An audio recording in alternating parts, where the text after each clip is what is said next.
نبی کریم صلی اللہ علیہ وآلہ وسلم نے فرمایا، میں نے رات میں دو آدمی دیکھے جو میرے پاس آئے، پھر وہ مجھے لے کر ایک درخت پر چڑھے اور اس کے بعد مجھے ایک ایسے مکان میں لے گئے جو نہایت خوبصورت اور بڑا پاکیزہ تھا۔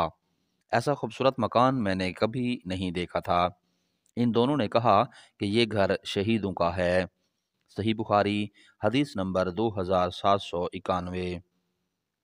نبی کریم نے فرمایا، اللہ کے راستے میں گزرنے والی ایک صبح یا ایک شام دنیا سے اور جو کچھ دنیا میں ہے سب سے بہتر ہے۔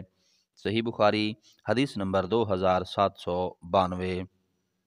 نبی کریم نے فرمایا، جنت میں ایک کمان، ہاتھ، جگہ دنیا کی ان تمام چیزوں سے بہتر ہے جن پر سورج طلوع اور غروب ہوتا ہے۔ اور آپ نے فرمایا، اللہ کے راستے میں ایک صبح یا ایک شام چلنا ان سب چیزوں سے بہتر ہے جن پر سورج طلوع اور غروب ہوتا ہے۔ صحیح بخاری، حدیث نمبر 2793۔ نبی کریم نے فرمایا، اللہ کے راستے میں گزرنے والی ایک صبح اور شام دنیا اور جو کچھ دنیا میں ہے سب سے بڑھ کر ہے۔ صحیح بخاری، حدیث نمبر 2794۔ نبی کریم نے فرمایا، کوئی بھی اللہ کا بندہ جو مر جائے اور اللہ کے پاس اس کی کچھ بھی نیکی جمع ہو، وہ پھر دنیا میں آنا پسند نہیں کرتا، گو اس کی ساری دنیا اور جو کچھ اس میں ہے سب کچھ مل جائے، مگر شہید پھر دنیا میں آنا چاہتا ہے کہ جب وہ اللہ تعالیٰ کے یہاں شہادت کی فضیلت کو دیکھے گا تو چاہے گا کہ دنیا میں دوبارہ آئے اور پھر قتل ہو اللہ تعالیٰ کے راستے میں۔ صحیح بخاری، حدیث نمبر 2795۔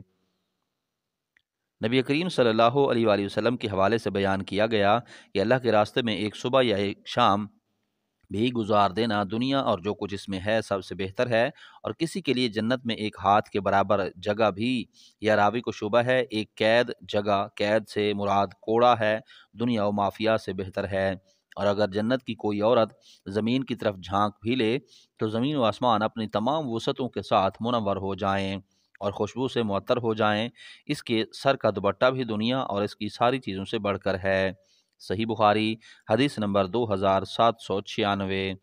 حضرت ابو ہریرہ بیان کرتے ہیں کہ میں نے رسول اللہ سے سنا، آپ فرما رہے تھے، اس ذات کی قسم جس کے ہاتھ میں میری جان ہے، اگر مسلمانوں کے دلوں میں اس سے رنج نہ ہوتا کہ میں ان کو چھوڑ کر جہاد کے لیے نکل جاؤں، اور مجھے خود اتنی سواریاں میسر نہیں ہیں کہ ان سب کو سوار کر کے اپنے ساتھ لے چلوں، تو میں کسی چھوٹے سے چھوٹے ایسے لشکر کے ساتھ جانے سے بھی نہ رکتا جو اللہ کے راستے میں غزوہ کے لیے جا رہا ہوتا۔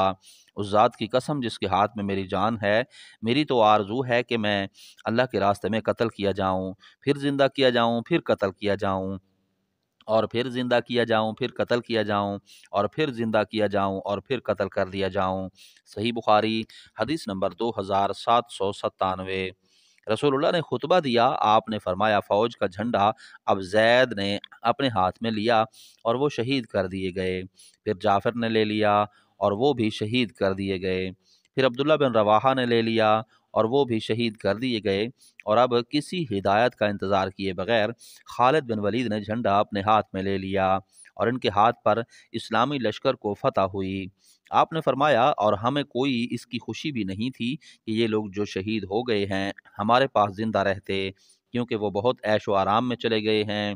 ایوب نے بیان کیا، یا آپ نے یہ فرمایا، انہیں کوئی اس کی خوشی بھی نہیں تھی کہ ہمارے ساتھ زندہ رہتے، اس وقت آپ آنکھوں سے آنسو جاری تھے۔ صحیح بخاری، حدیث نمبر 2798۔ ایک دن نبی کریم میرے قریب ہی سو گئے، پھر جب آپ بیدار ہوئے تو مسکرا رہے تھے۔ میں نے عرض کیا کہ آپ کس بات پر ہنس رہے ہیں؟ فرمایا، میری امت کے کچھ لوگ میرے سامنے پیش کیے گئے جو غزوہ کرنے کے لیے اس بہتے دریا پر سوار ہو کر جا رہے تھے جیسے بادشاہ تخت پر چڑھتے ہیں۔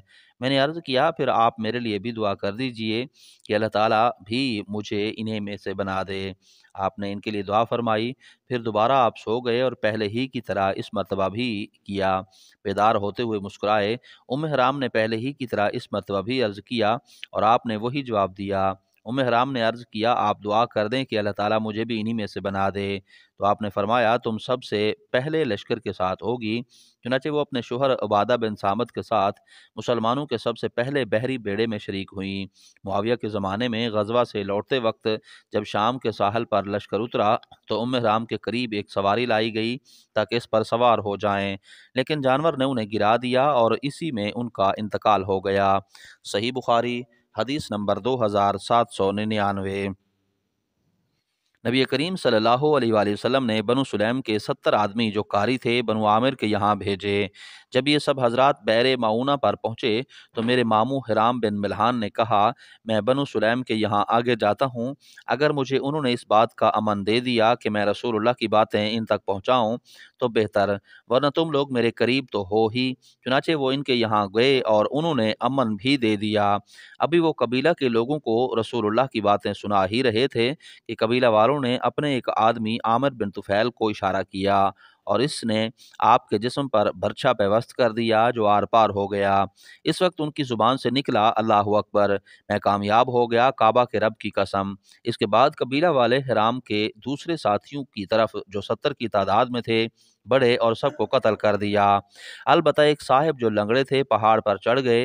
حمام راوی یہ حدیث نے بیان کیا میں سمجھتا ہوں کہ ایک اور ان کے ساتھ پہاڑ پر چڑھے تھے، عامر بن امیہ زمری۔ ان کے بعد جبرائیل علیہ السلام نے نبی کریم کو خبر دی کہ آپ کے ساتھی اللہ تعالیٰ سے جا ملے ہیں، بس اللہ خود بھی ان سے خوش ہے اور انہیں بھی خوش کر دیا ہے۔ اس کے بعد ہم قرآن کی دوسری آیتوں کے ساتھ یہ بھی پڑھتے تھے، ترجمہ: ہماری قوم کے لوگوں کو یہ پیغام پہنچا دو کہ ہم اپنے رب سے آ ملے ہیں، بس ہمارا رب خود بھی خوش ہے اور ہمیں بھی خوش کر دیا ہے۔ اس کے بعد یہ آیت منسوخ ہو گئی۔ نبی کریم نے 40 دن تک صبح کی نماز میں قبیلہ رال، زکوان، بنی لحیان اور بنی عصیہ کے لیے بد دعا کی تھی، جنہوں نے اللہ اور اس کے رسول صلی اللہ علیہ وآلہ وسلم کی نافرمانی کی تھی۔ صحیح بخاری حدیث نمبر